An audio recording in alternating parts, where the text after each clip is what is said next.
warahmatullahi wabarakatuh. Perkenalkan, nama saya Anissa Restiana Aulia dari kelas 6 nomor absen 5. Di sini saya akan membawakan materi sistem komputer.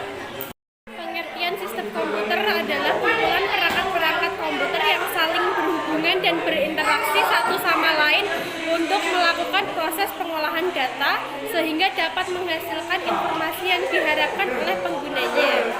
Perangkat yang terdapat dalam sistem komputer diantaranya perangkat keras atau hardware, perangkat lunak atau software, dan pengguna atau brainware. Perangkat keras atau hardware adalah komponen fisik pada komputer yang dapat disentuh, dilihat, atau dipindahkan. Perangkat keras komputer secara umum dibagi menjadi 4 jenis, diantaranya perangkat masukan atau input device, perangkat proses atau process device, perangkat penyimpanan atau storage device, dan perangkat keluaran atau output device. Perangkat lunak atau software. Perangkat lunak merupakan program yang berisi instruksi untuk melakukan proses pengolahan data. Perangkat lunak komputer atau software tidak terlihat secara fisik tetapi berfungsi dan dapat dioperasikan oleh pengguna melalui antarmuka yang disediakan. Jika sebuah sistem komputer diibaratkan manusia, perangkat keras adalah otak, perangkat lunak adalah pikiran. Yang ketiga adalah pengguna atau brainware. Brainware adalah orang yang menggunakan atau mengoperasikan komputer. Brainware juga bisa diartikan sebagai manusia yang mempunyai kemampuan dan keahlian dalam menjalankan dan mengatur kinerja dari software dan hardware. Berdasarkan ukurannya, jenis-jenis komputer dibagi menjadi 6, yaitu mikrokomputer atau komputer mikro, personal komputer atau PC, yang ketiga mini PC, yang keempat mini komputer atau komputer mini, yang kelima komputer mainframe, yang keenam superkomputer atau superkomputer. Fungsi dan peran sistem operasi. Sistem operasi mempunyai fungsi dan peranan yang sangat penting dalam sistem komputer.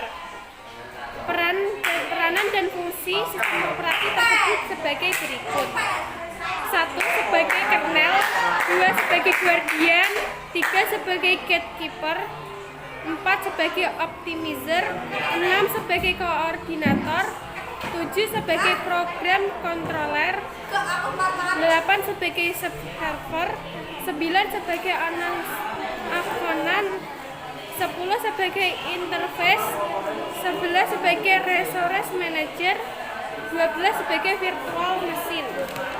Yang kedua adalah multitasking. Multitasking adalah keterampilan dalam mengerjakan beberapa kreativitas atau pekerjaan sekaligus dalam waktu yang bersamaan.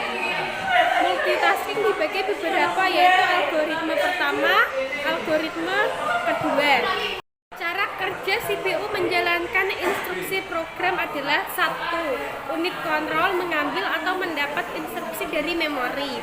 2. Unit kontrol menerjemahkan instruksi atau memutuskan apa artinya dan memerintahkan agar data yang diperlukan dipindahkan dari memori ke atau unit aritmatika atau logika. 2 langkah pertama ini bersama-sama disebut sebagai waktu instruksi atau waktu I. Unit aritmatika atau logika menjelaskan instruksi aritmatika atau logika, artinya lalu diberikan kendali dan melakukan operasi aktual pada data. Unit aritmatika atau logika menyimpan hasil operasi ini dalam memori atau register. Berikut gambaran siklus yang menunjukkan lebih detail bagian-bagian CPU. A. CPU akan mengambil instruksi atau fetch. B. CPU akan menerjemahkan instruksi sebagai harus melakukan apa, misalnya menyimpan data, menghitung, atau lainnya. Komputer hanya dapat melakukan perhitungan dan menyimpan atau mengambil atau mengirimkan data ke input atau output device.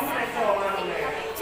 Lalu akan mengambil data yang diperlukan untuk menjalankan instruksi dan data yang sedang diproses disimpan dalam register. D. Lalu menjalankan instruksi. Berikut ini gambaran memori dan register dari sebuah mesin ciptaan Mr. Algo.